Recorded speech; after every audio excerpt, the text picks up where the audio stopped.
Welcome to Envision Radio from the United Way of Greater Charlottesville and City of Promise and News Radio 98.9, 1070 AM WINA, and brought to you by the Jefferson School Foundation. With Marky and no Price today as he's out doing his due and being the famous guy he is, but coming to you right here in the studio in downtown Charlottesville. Today, I am thrilled to be joined by Alyssa Waller, a dedicated professional and community leader with experience in administration, pharmaceutical customer service, and higher education support. But most excitingly for me, our next interview on this episode of Envision Radio. Hello, Miss Alyssa. Thank you for coming in today. Hello. Thank you for having me. So how it usually goes is we take a path on what your life is and we try to bring it back to the present. We start off the same with everybody. We ask them to introduce themselves just quickly, your name, who you are, and then we'll go from there with asking you a little bit about what you're doing today. So if you could tell the audience, who do we have here? Miss Alyssa Waller. You have before you Alyssa Waller. I like to say a resident good troublemaker, so to speak, a mother of two, a grandmother of three, originally from New Jersey. Okay. I grew up in New Jersey. And so I am a community advocate. Anything involving children, especially, I tend to gravitate to and advocate for because our children are what will present us a better future, so to speak. How was it growing up in New Jersey? It was excellent. It was excellent. It was amazing. It's weird because I grew up in New Jersey, but all of my family, both sides of my family, were rooted here. Here. I'm assuming it was a mass immigration to the north. Pretty much. Yeah. Pretty much. Yeah. And then people got to come back home. Yeah. So like my mom, born here, dad, born here. I even was born here, lived here for 18 months. And then my parents came back and got me, and took me to New Jersey. But a lot of us have migrated to New Jersey, but we're also kind of all over. Now that I'm doing my ancestry background, I'm finding out so much more about my family and how widespread we are, so to speak. How are you doing the ancestry? Is it an app or? I actually started. Looking through public record? Nope. My sister started originally. Okay. And then they both got their DNA done through Ancestry, 23andMe, and I think a couple of others. Mm-hmm. And I was a little hesitant, and I was like, I'll do it. Then when my sister, Tracy, passed a few years ago, I decided to pick it back up because her and Jackie were really focused on it, and I wanted to help my sister Jackie keep it going, so to speak. And once I started digging, I just got hooked. It's no other way to explain it. We always knew we had deep ties to Virginia. We always knew there was ties to different presidents, but we weren't sure how we all were connected. Well, once I got lucky, so to speak, when I started digging for my dad's maternal side, his grandmother was a Jefferson. Okay. And so when I started going through that line, I can't put into words. It's something about finding it, right? Yeah, I can't put into words the actual thing. I was like, okay, I think I have something here, but I'm not quite sure if I have it, but this is incredible. Is there a descendants group in It is. And so it's just... Or I guess it's the descendants, yes, all over the place, both. Right? So I reached out to the descendants group since I work at UVA and connected with... a couple of people, and they were like, yeah.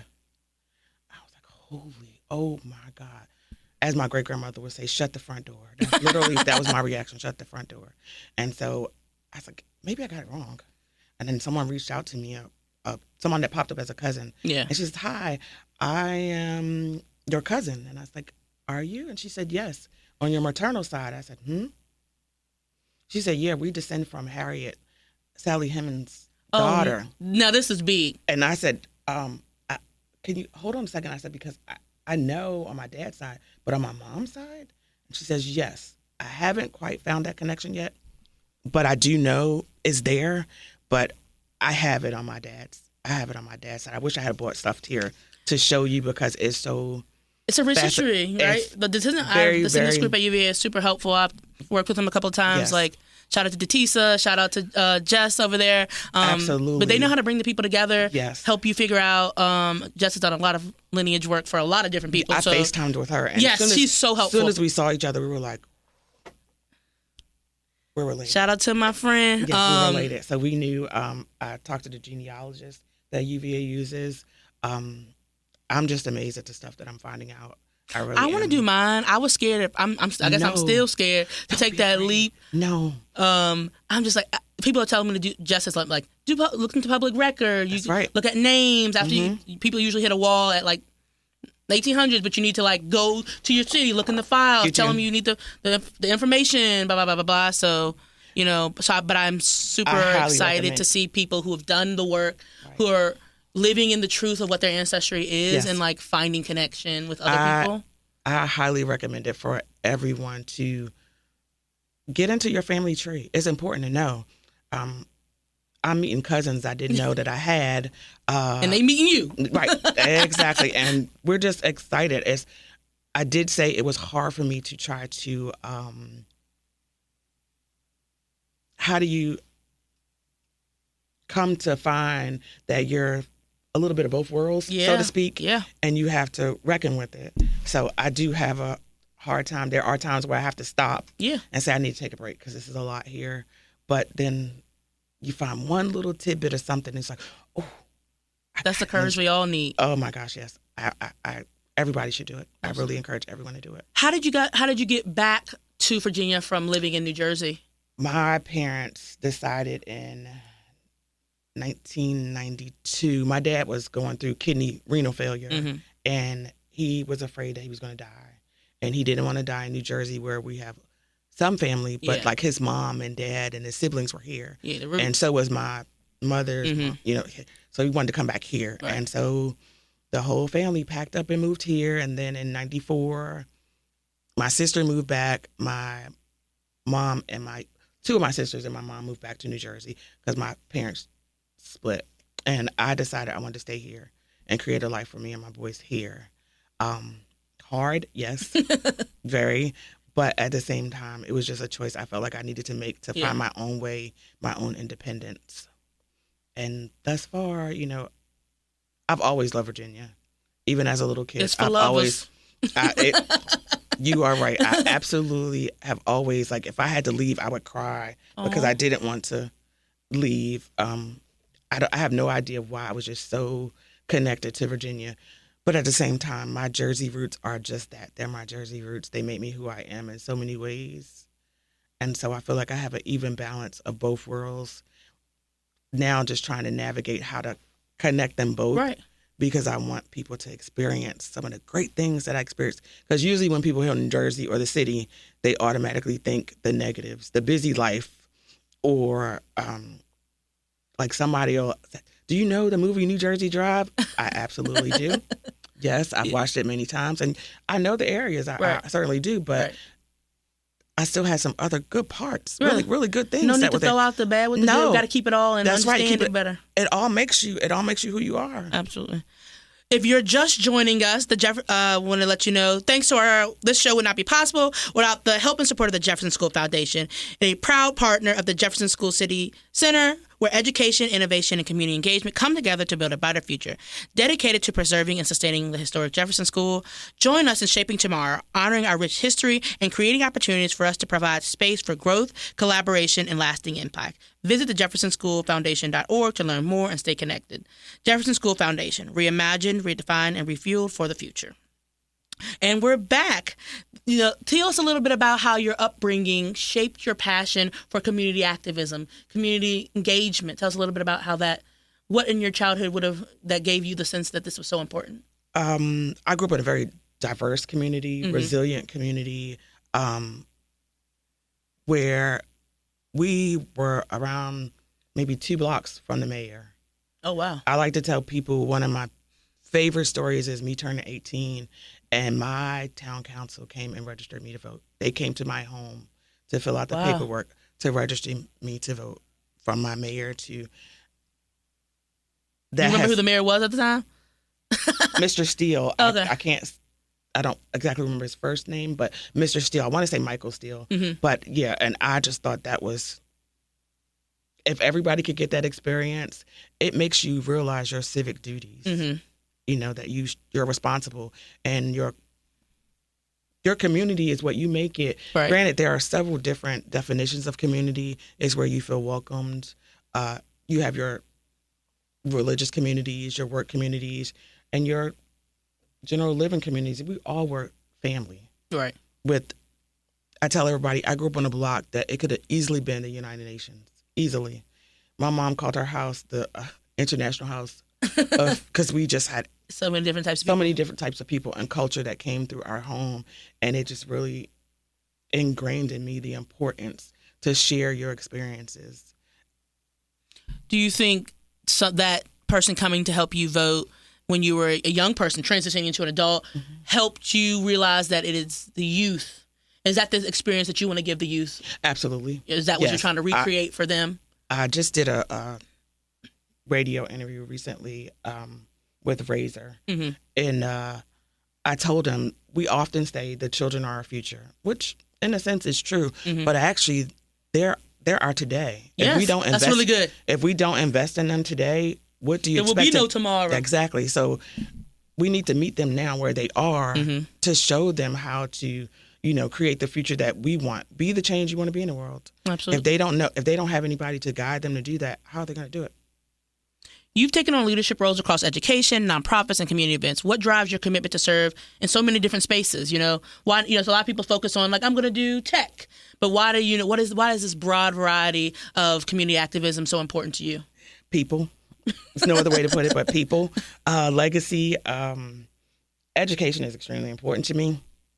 Without your education, you are nowhere. And I'm not just talking about academia, education. There are things you learn at home, things you learn in school, but by a friend or a teacher. Education is something that's just huge for me. And nonprofits, things like that, to me, that's a way that I can honor who I am as a Jersey girl, but at the same time honoring my roots here. To just branch out to as many things as possible. Sometimes I feel like I'm being pulled in a million directions, but at the same time, it all connects in a way, and so it all will be for the greater good of what we have coming to us. I know that you told us a little bit before this. You're leading the upcoming Tapestry 2025 By Us for All celebration. What does this event mean for the community, and what can people expect to see? Tapestry 2025. I am so excited. It's about celebrating our community, celebrating diversity, and community pride. People can expect a DJ with lots of music. We'll have live performances, local vendors, food trucks, family fun. We have things for kids. I am so excited. I have to give a shout out to Sam Squad. They're a local small business in Orange and entertainment, rental party items, and they are bringing a game truck. Oh, I love that. I am so excited for the kids to see that game truck. I can't even tell you. I'm excited as a grown up. I'm gonna be in there playing Pac-Man or whatever they got up in there. I'm excited as a grown up for the game truck, and so I know that's gonna be a highlight for the kids to see. The different foods. I didn't get the diverse group, as diverse as I would like to have had, but this is the second time. Okay. And this one I'm doing it with not as much help as I had the last time. So it's a little bit challenging, but I guarantee you it's going to be a little bit of something for everyone there. I really feel like this is going to be bigger than the last time. That's good. More press, so to speak, thanks to you and Razor or Troy Robinson. Great food. Great food you're going to have. Can you tell us when and where that'll be? October 11th. Saturday, October 11th from 3 to 7 on Short Street in Orange, VA. You mentioned a little bit about the challenges, the challenges of putting on an event like this. When you're hitting those barriers and challenges in the road, what keeps you going? People. They're the battery in your back, I see. They are. They really are. My community is just because I love to give back to the community. I love to show people that we are more than what you The little bit that you see in the media, we are so much more than that. The little bit you see in the little confinements of the little groups you belong to, bringing that all together is so important for everyone to see. And I think we can come to a mutual understanding where we can be better unifying all those little pieces, all those little moving pieces than we could completely being separate. And so this is, I tell everybody, it's a community party. It's like a community family reunion, right? Where you get to see friends that you haven't seen in a while, strangers you need to meet. That's right, exactly. We even and we have live performances. That's always huge for everybody to get to see the live performances. What kind of performances will they be? We will have a dance team out of Louisa, I believe she is, the dance team. We will also have, Sweet Illusions dance team. We will have BB Bloom, spoken word. I love that. Oh, yeah. We're also going to have Amir Wright. He's an Orange local, born and raised, but he's also a hip-hop artist. Oh, cool. So he'll be presenting for us. I had to bring in really at-home youth. I wanted to drive to the youth this time. Our OC cheerleaders are coming. I love it. They're going to cheer and they're going to put on a dance routine. Every time I see them here lately, I've been encouraging them. Are you ready? I'm excited to see you. And so that's going to be pretty cool. I saw them at the street festival that we had maybe a month ago. Right. And they were out there doing fundraisers, trying to get funding to travel to I guess a tournament or something like or that. Or to a college, I was like, maybe. Our girls ain't never gone nowhere when I was in school. So it really inspired me. I'm not no cheerleader. I ain't no step dance person, 1, 2, 3. But I literally went out there and bought a hat I can't fit. Let them make me something. I understand. I am so excited just to see the growth from where the used to be cheerleaders used to be to watching what I see now. Shout out to Christina Brooks. Yes, she's doing an amazing job with those cheerleaders. She really is. I think she said she went to HBCU, right? She did. She Norfolk State. Okay. And so she's been getting them to come and help, and it's feeling real cultural. It really is. A little, it's getting a little shake to it, so to speak. I know I used to envy the Charlottesville cheerleaders when I would see them versus the Orange cheerleaders. Yes. Not anymore. They had I felt the exact same way. I feel like it got a little pop to it. Who's doing the choreography? We're gonna win some awards. I'm hoping that their fundraisers are going super well. Shout out to them. Shout out to everyone who supported them. And I'm excited that they're gonna be performing. They will be. I am so. They're gonna be our leading act. Oh, I love that. They're gonna be our opening act. I'm really excited about that. We're gonna have Dr. Dina Ross Jennings. She's with the Ukulele Society and Sing Peace. Okay. And so they will have a table, but they'll also be performing like a real ukulele, like a little guitar. Last time she did banjo. Oh my goodness! This time she's doing. I'm loving the diversity of instruments. Yes, I don't think we think about people playing the banjo or the bluegrass and the mountains. If anybody's listening, if you know a bluegrass that would love to come and join us, if not this year, please have them reach out to me. Absolutely. Because I want to have a bluegrass for the next event. I laughed jokingly that we had a clogger the first time, and not a clogger, girl. It wasn't for the audience. It wasn't. I'm going to be honest. It was for me. Yeah, I had the clogger come for me because I enjoy watching the cloggers. I think this Tapestry is about different pieces. That's right. That may not look on the surface like they fit together. That's right. You're like, this blue piece don't go with this yellow piece. How that brown piece go fit in there? But you put that thread together. You put each thread together. What do you get? A beautiful tapestry. Tapestry. That's how I came up with the name. I think clogging is great. I wish I was out there. It's like tapping. Yes. But with wood shoes. That's right. It's probably the original tap. It's like they got no metal pieces on the bottom. Not at all, but they get it. They get it popping and get it twisted. You hear that sound? Pop, pop, pop, pop, pop. You're passionate about advancing diversity, equity, and inclusion. How do you define inclusive spaces, and what steps do you take to help create them in your work? Oh, boy. Let's see. Inclusive spaces are where everyone feels they belong. Where I grew up and traveled, it taught me the beauty of different cultures coming together. And so that's what inclusive means. I don't always see that here, unfortunately, but I carry that beauty within inside of me and the diversity that's actually within my own family. Right. I take the steps to bring that everywhere I go by listening. I try to build trust with people that I talk to, making sure that every voice is heard and everyone has a seat at the table. If they don't have a seat at the table, let's build one. Right. And in, you know, my time knowing you growing up, children gravitate to the energy that you give them. I remember, you know, I think of something about you. I think it's about listening to children. I think a lot of times, I wasn't an adult then, but as an adult, I see that we dismiss children in a way that means, oh, your problems aren't as real as my adult problems, right? Yeah. And I think that you've done a great job to meet them where they are, you know, and say, hey, you're a person. I'm a person. My problems aren't any less big or small than your problems, and I want to hear those things. And so I'd love to, you know, talk a little about, the power of talking to youth and how you see, what are the barriers to that you've seen when working with youth? The youth, they're little people. Little people. They're little, in so much ways, they're little grown-ups. They have stress like we have stress. They have thoughts of different things that we may not know, but at the same time, we've gone through. I feel like sometimes adults forget. Yeah, I think we do forget. I think we forget. We forget what it was to be a child. Yes. And so you have to bring it back. I always help the challenging children. There's a reason why they're challenging. If you can get to the root of that, you'll find that those challenging children aren't really a challenge. They're not disobedient kids. There's something that's gearing them. They want attention. Right. Good or bad. They just want it.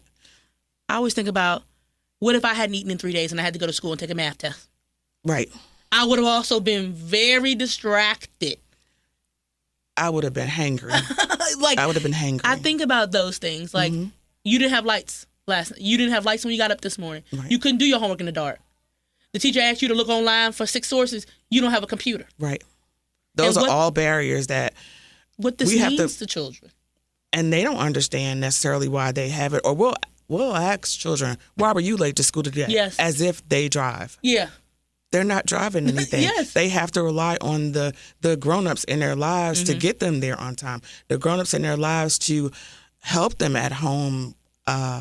Barriers, it's hard getting parents to show up. I'm going to be honest. And I think they're also facing their own problems. Right. And it's because parents are so busy. I got to get to work. If I miss a check today, you won't have shoes tomorrow. That's right. I know you having problems. I'm having my own problems. I think it's just... Parents are very busy. We just live in a different culture where things aren't exactly what... We don't have the big mamas anymore that take kids in. And granted, you still have villages. Trust me. Well, Big Mama gotta go. She gotta stay at work until she's 80. That's right. She can't get off. Not at all. Was retired. I had somebody yesterday that flashed me said, I'm a senior, but I'm still working. Yes. And when I say senior, she was in her 70s and still working. And so those are the kind of things that we need to look at. It's just a matter of being willing to actively listen to whomever it is. No matter what age they are, someone has a story to tell, and your story gives you power. If you are just joining us, we do this show by the support of the Jefferson School Foundation. We thank them for all of their help and support in making this show possible, and to all the listeners out there. And we are back. Back in 2022, you co-hosted Orange County's first multicultural festival. Looking back, what impact do you feel that event had, and how did it shape your approach to future community celebrations? It's a lasting impact because I'm still hearing about it. It was supposed to be an annual event when we initially approached the idea. Unfortunately, different things happened. I lost one of my co-founders, so to speak, and then I wasn't sure I could recreate that same energy, that same atmosphere without her. It took a lot of personal work, so to speak. Things have to evolve, don't they? To heal from that great loss. But you have those community people that, hey, Alyssa, what happened? I thought when we're going to do Tapestry again? When are we going to do this again? And so I had that one person that just kept pushing. reminding me that you said you were going to do, holding me accountable, so to speak. And so we need those. We need people in our lives who are holding us accountable. I think most people are missing that. I need it. I need it, and I need people to remind me daily of the things that I said I was going to do, even though, like I said, I'm all over the place, but somehow I get it all done. I know that people realize that they are part of a community as a whole, but yet people see them, people hear them. What made me know that it had to be done again, a young biracial mother of biracial children approached me after the last event, and she said, I want to thank you so much. This is the first time me and my children actually felt like we belonged. Wow. That's the moment, right? That's all. I was like, this is what it was about. We got it. We did it. We got it. Even if it was just that one person. Just that one person. That one person. We did it. We made somebody know that, yes, we see you, we hear you, we love you, and we welcome you. And I think that's super important for people. I feel like I'm always one little moment that keeps you going. Everybody needs that moment. And so I'm super excited that person was able to come up to you and give you your flowers. We're in a moment of giving people their flowers while they're here. I believe in that so strongly. I try to say something kind or give somebody a flower almost daily, if not we gotta give people their flowers. If not multiple times, because once they're gone, it's too late. It's too late. Mm-hmm. You've missed all those great opportunities. Sometimes people don't think that others care because they don't hear it. Mm-hmm. And then when that person is gone, it's always the woulda, coulda, shouldas. Got to do it today. And you mentioned kindness. I was actually thinking about this morning. I was listening to Megan Thee Stallion's Not Nice. It was so funny. And I was like, I think people think, I think a lot of people are nice, but not a lot of people are kind. Mm-hmm. Absolutely. And our society, plays on nice. And I think I've talked about this maybe last year, but I don't need to be nice. I don't need to be having casualties about the weather. I want to be kind. Mm-hmm. And sometimes you can't be nice. But like, for example, people don't like when you call them out for doing wrong. But that's my kindness at work. That's right. I think a lot of times it is your kindness at work and people want you to be nice. Mm-hmm. Mm-hmm. And because you aren't being nice but kind, people resent that. Yeah. Oh. People resent that because they're like, well, you should have just said, I'm good and I'm going to go. Right. And so I was thinking about this morning that I feel like Orange County is nice. I don't know necessarily a lot of people who are kind. Right. And I think you are kind. And I think you do a lot of advocacy work. And because that kindness that you're trying to give back to so many people, mm-hmm. people see that. People fear kindness. Like they don't fear nice. True. So, very, very true. People often tell me I can be too nice or too kind or... Too kind, probably. My mother and my sisters would always tell me, Alyssa, we need you to put down that what would Jesus do? I know.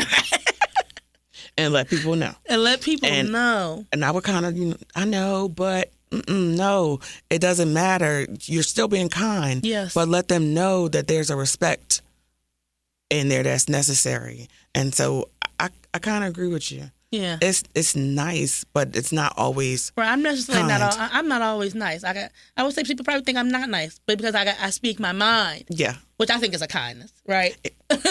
And so speak it's hard. Your truth. It's hard for people. Yeah, people don't want it. People are afraid of the truth. I mean, look, in this moment in time, absolutely, it burns like hot ice. So you served on the NAACP Youth Committee in Orange County Academic Scholar Institute Board. Talk a little bit about the importance of those programs and the advice you give young people as they come through that process. Mentors, even now, they still pour into me. Mm-hmm. I can't remember what year it was. I had to do federal jury duty. Mm-hmm. It was my first jury duty ever. And my mom picked up the phone and called me. And she's like, do you know how privileged you are for your first civic duty as a juror is on a federal level? She said, remember what I told you about growing up. You owe it to the people before you and those that are coming after you to do your part as a citizen, your civic duty. And so not just by words, mm-hmm. you have your actions. Let your actions match your words. through NAACP and ASI, I want the youth to know their background doesn't define their possibilities. Rather, their choices, their character, and their leadership will. Even when they make mistakes, good people sometimes make mistakes. I know that's right. Sometimes good people make bad choices, but that doesn't make you a bad person. Right. We are a compilation of our life lessons from our youth to our old age. It makes us who we are. And so I try to instill in kids, you can be anything you want to be. Your life will be absolutely what you make it. And do not let anyone, don't let the outside noise deter you. You've been honored with the Above and Beyond Award not once, but twice. What do those recognitions mean to you personally, and how do they influence the way you continue your work? Both were humbling moments. Neither one did I expect at all. I also received the Eclipse Award from our Orange County African American Historical Society, which I know you're honorary this year, and I'm so excited. Congratulations. All of that just really humbles me and makes me reflect on my work and my work ethic. Am I getting my messages across? I saw growing up the legacy of resilience in my family. Recognition is nice, but the real reward is inspiring others to step up to and seeing the fruit of that labor. At UVA, you embody the ASPIRE values of service, collaboration, and accountability. How do those values show up in your day-to-day work and your community efforts? Service means asking questions. How can I help you? What can I do for you? What do you need? Accountability means standing by my word. Again, when I say I'm going to do something and being held accountable for it, I have to get it done. Those values keep me grounded in the work that I do in my community. We are going to take a break to say thank you to the Jefferson School Foundation, which is the proud owner of the Jefferson School City Center, where education, innovation, and community engagement come together to build a brighter future. Dedicated to preserving and sustaining the historic Jefferson School. Join us in shaping tomorrow, honoring our rich history, and creating opportunities for us to provide space for growth, collaboration, and lasting impact. Visit thejeffersonschoolfoundation.org to learn more and stay connected. Jefferson School Foundation, reimagined, redefined, and refueled for the future. So talk to us a little bit about growing up. So how was school for you in New Jersey and Orange and all those places? I only went to school in New Jersey. A lot of people, here's a joke for our Orange and Lions rivalry. Most people think I'm a Hornet because my kids went to Orange. Right. I'm not a Hornet. But it feels real familiar. Right, but I'm a Lion. Oh, you, Louisa? No, Roselle Catholic High School. Oh, okay. We were Lions. Ooh. No, not Louisa. Roselle Catholic High School. Not the battle of the Tasty No. No, Roselle Catholic High School in Roselle, New Jersey is my high school years. Okay. Predominantly, I went through parochial school. Oh, okay. I did spend a couple of years at public school in Union Avenue Public School in Irvington, New Jersey. But like I said, 90% of my education was done at parochial school. And was it a religious school? Yes, it was Catholic school. Oh, okay. And so I tell people the biggest difference is you have to take a religion course. Okay. And you have to attend Mass. Other than that, you still do the same things. We doing math? You going to gym class? That's right. You still have those girls that you got to go in that locker room and change your clothes because you got to practice in gym and you don't want to. You still have that. You still have the cheerleading, the different athletics. Everything is the same except for you don't have the distraction of who's wearing what, who's in style, who's not in style, who has on the latest J's because you're in a uniform. Thinking about that now, do you think that was important? Like, do you think that that's that people are having a problem with that now? I wish more schools would go to dress codes. Dress codes or uniforms. We have dress codes, but uniforms, so to speak. And we had our days where we could wear our street clothes, and that was huge for us because you knew you were coming in with the newest outfit, right, or whatever. But at the end of the day, it didn't really bother you. Our little skirts, we figured out how to roll those up to make them short skirts. We figured out how to make our shoes, the latest or what have you. But it was an experience that, again, I have people that are that practiced Catholicism in my family, but I wasn't. My parents weren't. We were Baptist, but I got to experience both sides of the world. I didn't always understand, and my curiosity got the best of me, and so I would go to mass or whatever day outside of school, so I could go and see and know what was going on, and learn, because you're going to learn about the Catholic religion in Catholic school, but to see it in action is something different. Having nuns as teachers, it's interesting. It's given, what is that? You know the movie I'm thinking Whoopi Goldberg? Whoopi Goldberg. It is. What is it? Sister Act. Sister Act. It is. La la la la la. You had a teacher in a nun outfit? I absolutely did. Was she teaching y'all to do a little course? Yes, we did. We did. Sister Catherine Francis. Was that really her name? Yes. Sister Catherine Francis. St. Paul's. She was her name. Yeah. When we had one, Sister Jean. We used to call her Sister Jean and Me Machine because she was strict. But I had the best penmanship because when it came to writing cursive, you had to have it. And you don't cut off the arms and legs of those letters. Was it a culture shock to come back here? Yes. From New Jersey? Yes. Can you talk a little bit about that? I'm going to go back to growing up. The first time my cousin and I were walking, and I was asking about why were there 2 pools.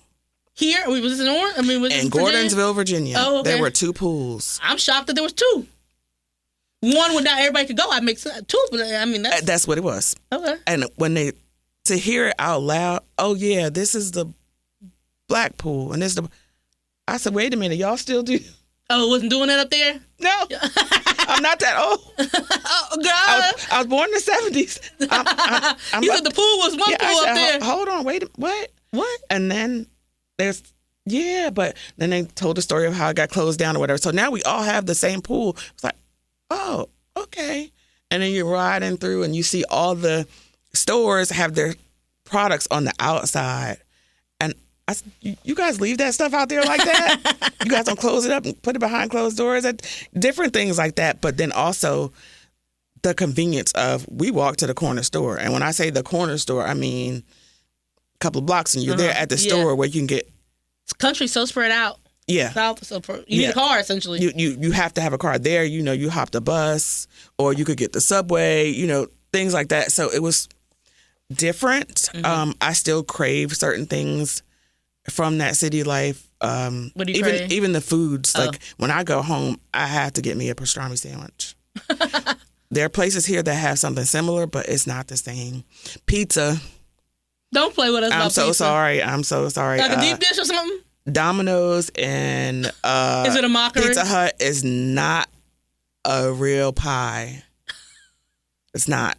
You in this culture where everybody say that. It's not a real pie. It's the same thing, I'm sure. No, it's a big taste difference. It is. You go to your local, maybe Mario's or Fabio's, you might, that's about the closest you're going to get. But a good old slice of, man. Or I like to turn people onto the different hot dogs, like a Sabret's hot dog or Nathan's hot dog. Those hot dog carts are good. I was just telling somebody. Food trucks are good. I grew up on chicken hot dogs. I didn't have a beef hot dog till I was like 16. It's like, and it changed. My whole family, we laugh about it. Mm-hmm. We laugh about it because once we had a beef hot dog, there was no going back. I can't go back. No, I refuse to go back to them. No them going back at all. Dogs. Not at all. I was just at the Virginia State Fair in Doswell. Oh yeah. And my sister got a corn dog, one of them long ones, and she bit into it. She said, "Mark, I think this is chicken." I said, "What?" She said, "I think this is a chicken corn dog." I said, "Ain't no way." And I bit it. I said, "Oh, it is." I said, "Yeah, no, it's not the same." Yeah, it's not like the same. Once you get you a good beef hot dog, that's right. You know you've been living in the dark. Walk to the light. Come on into the light. Come on into the light. I mean, they put a lot of stuff on it up there, though. Like, yes. Oh, we have a food truck coming. We have a food truck coming called Order Up, and I've been after him for years. That I want a Jersey Italian hot dog. What's a Jersey Italian hot dog? What does it have on it?